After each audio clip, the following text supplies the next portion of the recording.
Atheist Nomads, episode 405. Got another schism in the atheist movement. The podcast you're about to listen to includes cursing and talking about hoo-haws. Please be advised. Welcome to another episode of Atheist Nomads. I am Dustin. And while we're recording, it's the day before my birthday. So I'll be doing the editing on my birthday, and then the release date is Lauren's birthday. Hey. It's birthday week. Yep. Ah, man, it's been pretty crazy lately. I know. We haven't really been able to set any time aside for anything. Okay, by now I'm sure everybody listening has already heard about Richard Dawkins' tweet that Lauren mentioned in the last episode. I didn't make a big story about it because at that point, all I had seen was the American Humanists Association taking back the Humanist of the Year award they gave him 25 years ago. In a very short message that they had on that didn't really have much details. And it was like there wasn't really enough to talk about from that. And, of course, saw Dawkins' tweet and, just didn't really feel like there was enough to talk about at that point because realistically, we'd all seen the same stuff that the American Humanist Association did with Dawkins turning way more into one of those old white men and saying stuff that old white men say. And get off my lawn, you trans. So I definitely was starting to ignore him more and not wanting to bother paying attention to him. And so then all hell broke loose over that. Like, it feels like it's Elevator Gate all over again. Elevator Gate? Of all the gates, you went with Elevator Gate? Well, that was the one back in 2012. Episode 2 of this podcast was almost about that. Wesley and I recorded for about 40 minutes. It was super awkward. We decided we weren't ready to cover something like that, and we never released it. We tried again at recording a second episode. All right. Kylie's not asleep yet, and Lauren's stepped away for a bit. She will hopefully be back before we're done. But with Elevator Gate, there was all the people that took Rebecca Watson's side, and then people who were trying to not taking her side, that kind of coalesced behind Thunderfoot, one of the YouTube atheists of that time period. And it split the atheist movement apart. You ended up having people that I fear helped form the alt-right on one side and then everybody else on the other. And so now we've got Dawkins creating another schism like that. The tweet that got this attention was in 2015, Rachel Dolezal, a white chapter president of NAACP, was vilified for identifying as black. Some men choose to identify as women, and some women choose to identify as men. You'll be vilified if you deny that they literally are what they identify as. Discuss. So he went with the approach of trying to be a professor, trying to create conversation with the statement of you'll be vilified if you deny that they literally are what they identify as. Basically, either he chose to pick, it looks very much like he chose to pick a completely unrelated example of somebody doing something that's bad to denigrate trans people. The other option for how that could have been is he was trying to talk about somebody doing something bad and threw white people trans people under the bus as an example for that. Regardless, it was very much an anti-trans tweet, and that was a mistake. He shouldn't have done that, but this is Richard Dawkins. We've all seen over the last 5 years or so that this is the type of stuff that he chooses to spread on Twitter. And the American Humanist Association making their decision to revoke the award from 25 years ago amplified his tweet into something that basically every atheist with a platform has had to say something about.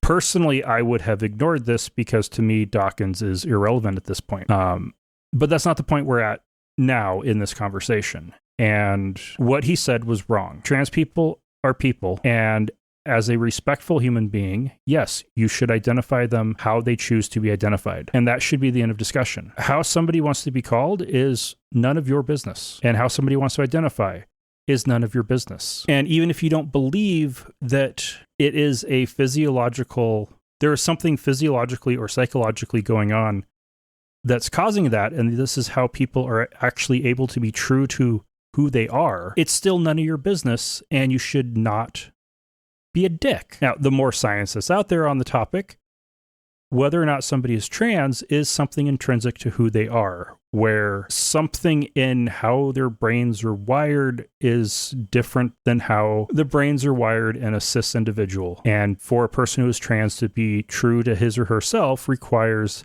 identifying and often making, going through medical procedures and treatments to help fit with the gender identity that person feels is the correct identity. And to try to erase that as being a choice does not fit with the science. It's not respectful of real human beings, and it's a real asshole move. So I'm going to come out on the record and say, fuck you, Richard Dawkins. And also all the people who came to his defense. Like, I could have easily just dismissed Dawkins' statements as an old white man being a old white man. Ayn Hirsi Ali came to his defense. Michael Shermer came to his defense. So did Peter Boghossian, Jerry Coyne, Sam Harris, David Silverman, Michael Sherlock, Daniel Dennett, Todd Stiefel, Steven Pinker. Some of these people had already shown that they're assholes. Others, I didn't know they were, and I thank them for showing their true colors. The one I'm the most disappointed by is Todd Stiefel, who has a shit ton of money and has used it to help fund atheist causes. And he has chosen to simultaneously criticize Dawkins and tell the American Humanists Association that he will no longer be giving them any money. And a lot of people were making the claim that this is just cancel culture, when cancel culture is a term that is incredibly politicized and incredibly right-leaning in how it is applied, and really shows the political and ideological leanings of the people that are going to choose to use that to describe the American Humanists Association deciding to pull their Humanist of the Year award from somebody who has been thoroughly disappointing for the last 5 or 10 years, to the point where they decided it's probably best to take the award away so he can't continue to claim it. Now, I can also appreciate the viewpoint that there's no point in rescinding a past award, but Dawkins has gotten so stereotypically bigoted of a old white man that I think it was time for an organization to take a move to call him out for that. He should go into retirement and keep his mouth shut. I hate to say it, but at the point that you start spouting off bigoted bullshit, the best thing you can do for your reputation and to try to stay relevant after you die is to just shut the fuck up. Now, of course, there were also many atheists who have publicly criticized Dawkins' tweet, including him at Meta from Friendly Atheist, Dr. Jay McCrite, Greg Epstein, Matt Dillahunty, Keith Jensen, Eli Bosnick, David McAfee, Ryan Bell, and many, many more. Many of whom have been guests on this show. I honestly think that this probably didn't do much to actually create any new schism in the movement. I think in all practicality, over the since the alt-right started, most of the people that were on Dawkins' side in this had already shown themselves to be kind of in that alt-right side of the socio-political movement of everything, and this doesn't really change much on that. So calling it another atheist schism, I think, is actually kind of hyperbole. This is one of those where I've definitely seen people saying that, everybody does need to say something about this because enough people have that you should show what side you're on.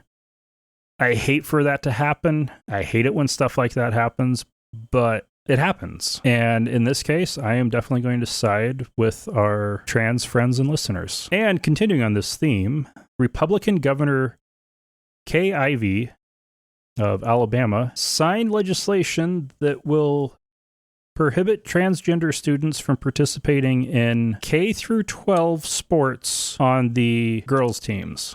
She said in an email announcing that she had signed the bill that public schools, quote, may never allow a biological male to participate on a female team, end quote. This makes Alabama only the latest state to pass a bill like this. I think there have been 5 others, with the first being Idaho last year.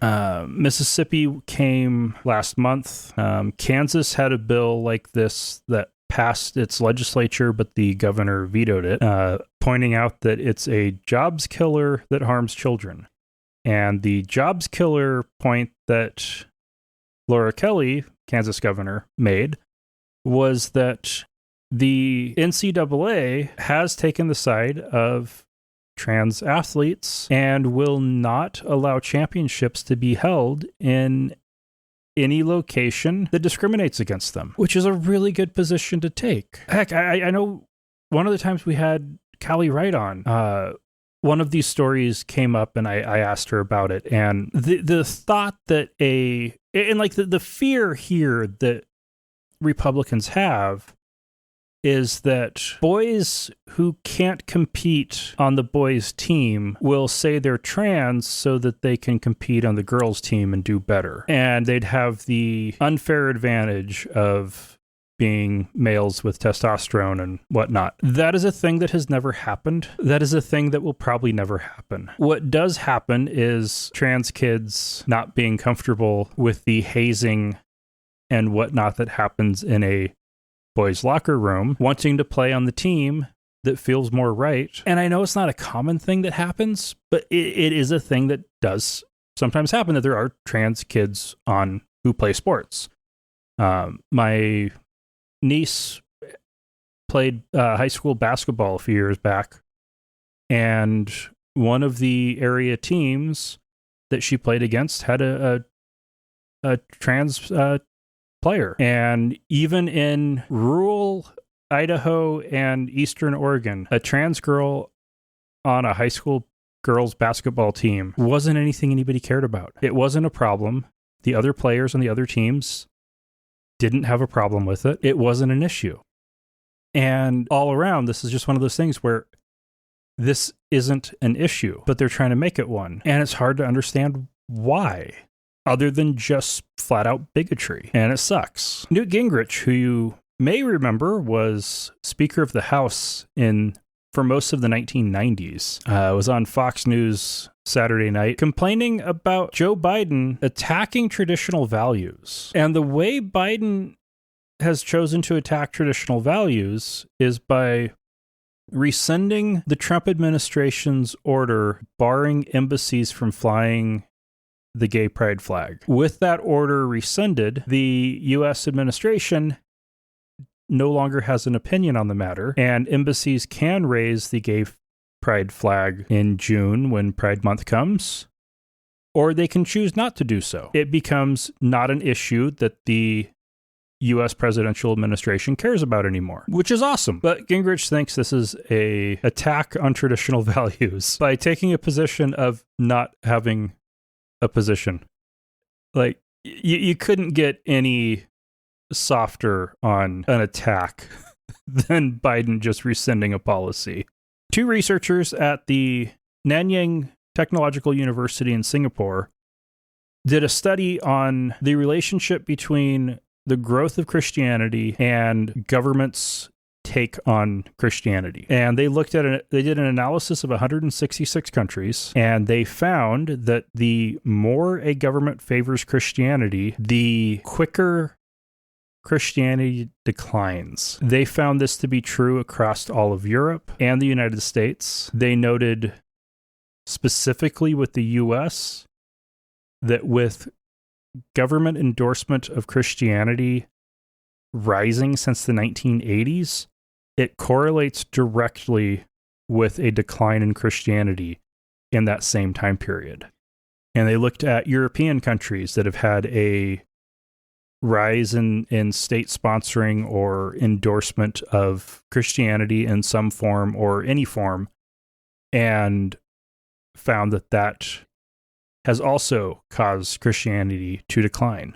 They also looked at countries that have no take on religion or who actively promote pluralism, like the US did prior to about 1980. And what they found is that actually causes Christianity to grow the fastest, that it promotes competition between religious groups, and that competition actually results in Christianity to grow, that individual denominations will grow and Christianity as a whole will grow in that country. They also took a look at countries that persecute Christianity or whose governments have a negative view of Christianity.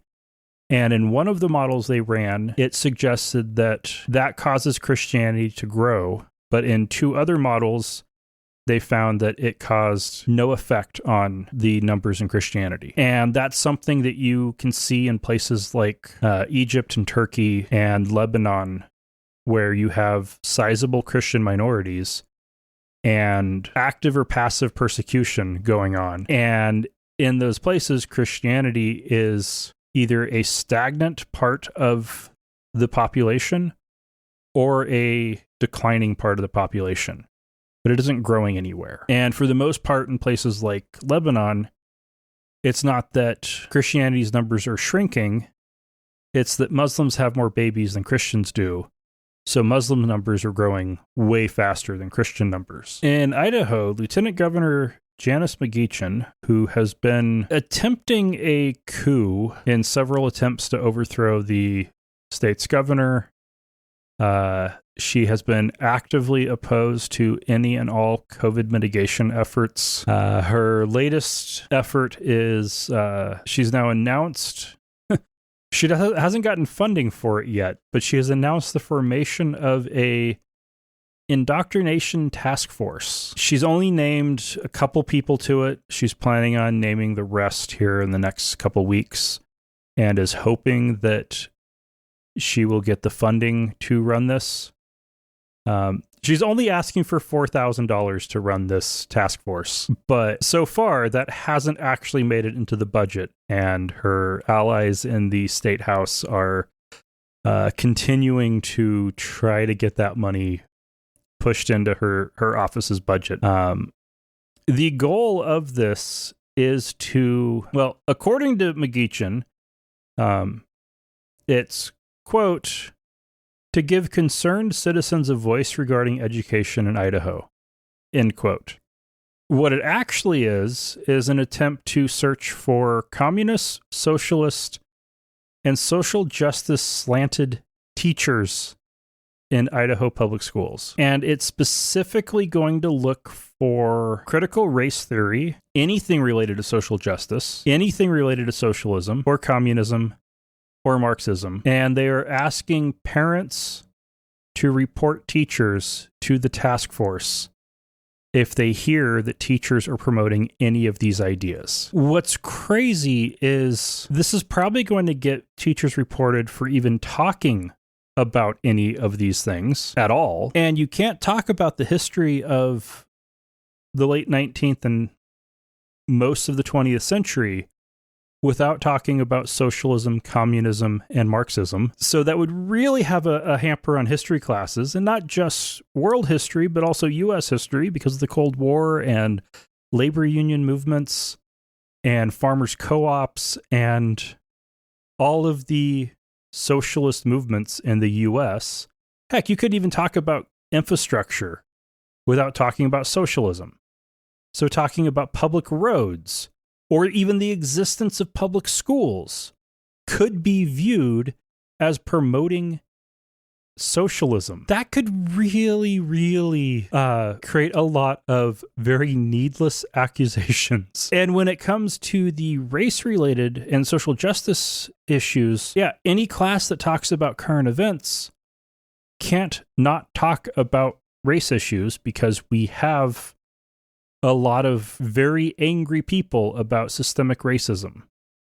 And schools who don't talk about current events, especially in like government classes and the like, are missing out on something. So it's very useful to be able to discuss those things. And if they aren't going to allow that to be discussed, then yeah, I guess they're just going to have to talk about the civil rights movement of the 1960s. Oh, wait, that might end up bringing up something that could be viewed as social justice or critical race theory. If they try to do any analysis of the civil rights movement in a history class. Like, history is where this really comes to mind for me, that you can't talk about history and not talk about these things.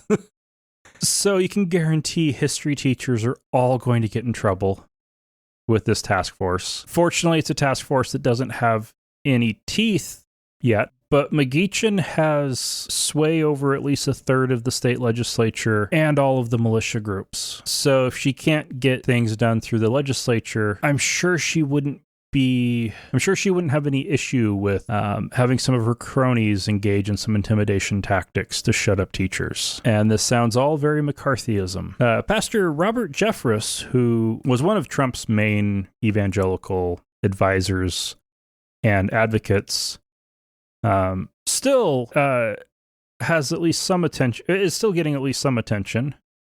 And he recently said, quote, talking about Jerry Falwell, said, "First of all, nobody should rejoice in the downfall of another person. We should be praying for Jerry, his family, and for the Liberty University family as a whole.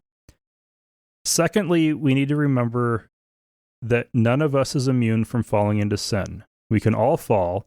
It usually happens, it usually never happens immediately. It's a slow erosion of our souls over a long period of time that leads to a final collapse.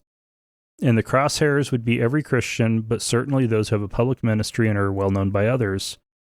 We're all joined together with other Christians, and when one Christian falls, it really does hurt the entire witness of Christ." So what he's basically saying is Jerry Falwell Jr. drank alcohol with his pants unbuttoned and his arm around women who weren't his wife on private boats because Satan was eroding his soul.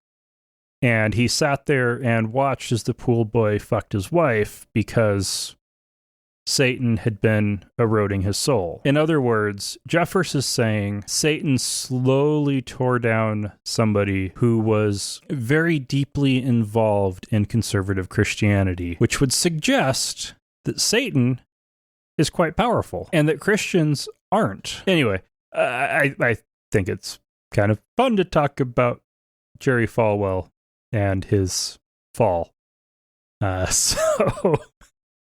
And we've talked several times about the Genesis 2 Church of Health and Healing, which was a Florida-based organization with chapters across the U.S. and in other countries, including Australia, who have been and who exists specifically to sell and promote the use of miracle mineral solution, which, if you don't recall, is industrial bleach. Like, basically the kind of bleach you would use to bleach textiles or to cleanse a hospital, like to cleanse a surgery room.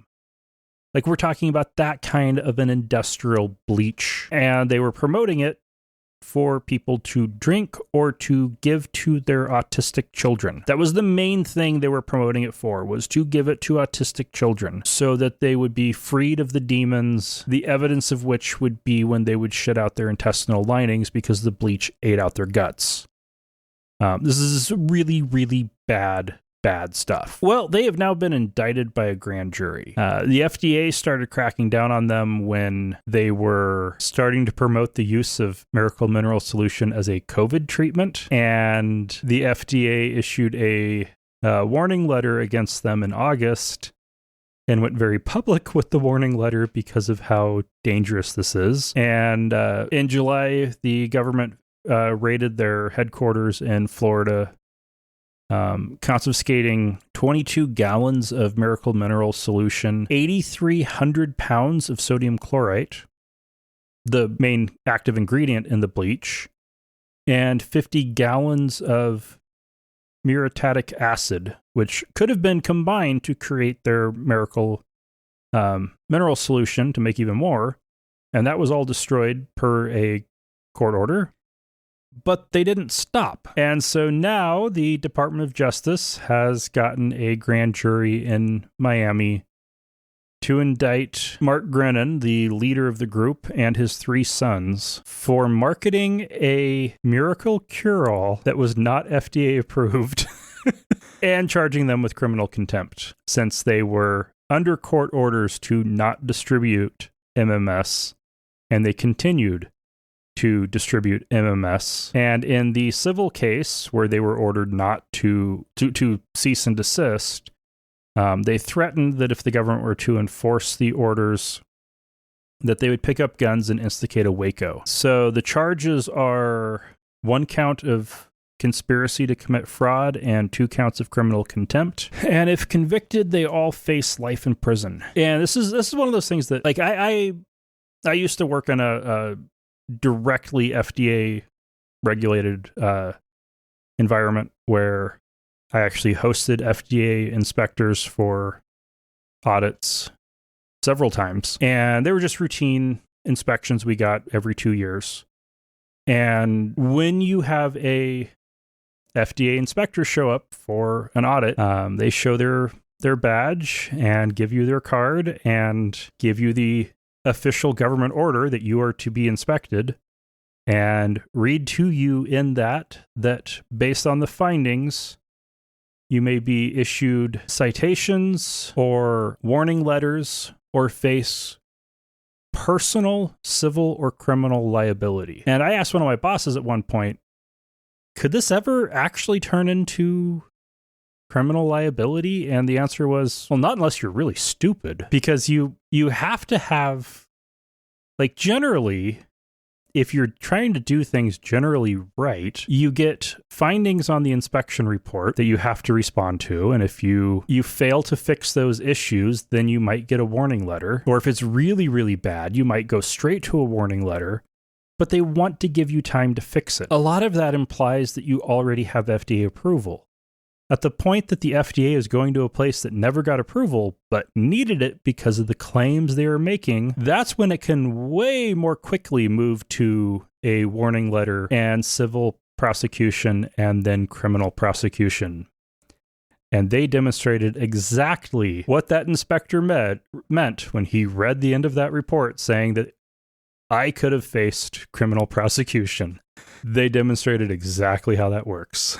In Thailand, a Buddhist monk who was 68 years old had been planning a ritual sacrifice for 5 years that ended with him chopping off his own head with a guillotine right next to a Buddha statue that would make it look like Buddha was holding his head after it had been cut off. And this seems really bizarre to, well, just about everyone, because Buddhists generally don't do stuff like this.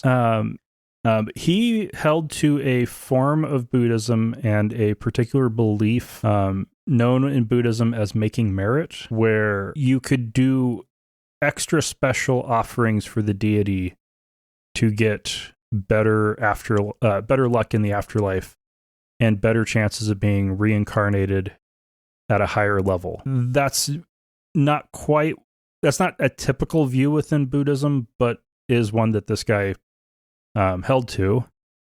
And after his death, the police returned his body to the temple after his postmortem examination, and 300 devotees showed up at the temple to prepare his body for burial rites, and they put his body in a coffin and his head in a jar, and then they carried his remains to the forest to bury them. Buddhism is not a monolithic thing, despite the fact that most Americans and Westerners only encounter Zen Buddhism, which is a more specifically Chinese form of Buddhism that is predominantly or entirely atheistic.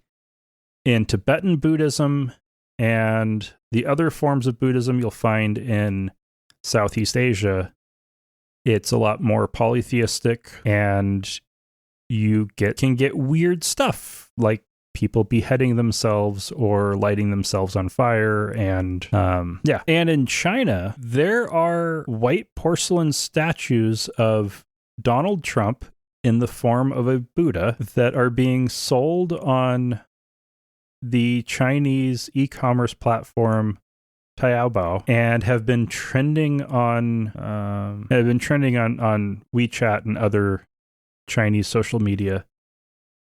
These statues are there's two different forms of it. The larger one is 4.6 meters, and the smaller one is 1.6 meters. So quite large. The smaller one would be roughly life size, and the bigger one would be enormous.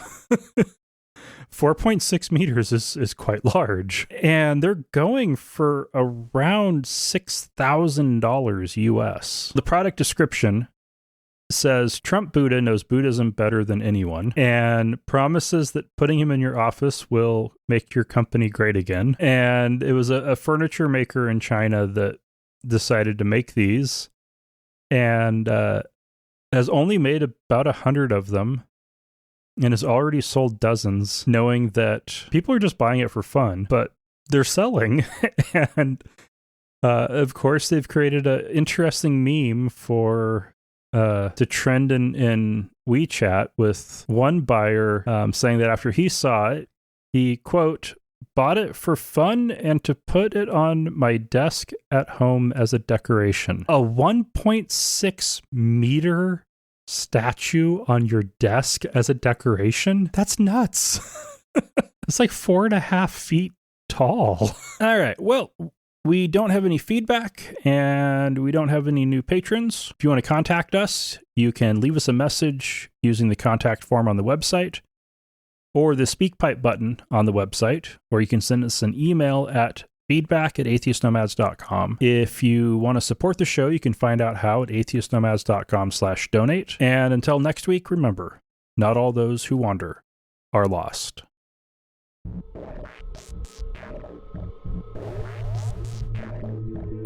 Thank you for listening to another episode of Atheist Nomads. You can find show notes and contact information at atheistnomads.com. Follow us on Twitter at Atheist Nomads, and like us on Facebook at facebook.com/Atheist Nomads. Please subscribe to the show in iTunes, Stitcher, or your podcatcher of choice, and while you're there, feel free to leave us a review. Theme music is courtesy of Sturdy Fred. Until next time, this has been the Atheist Nomads.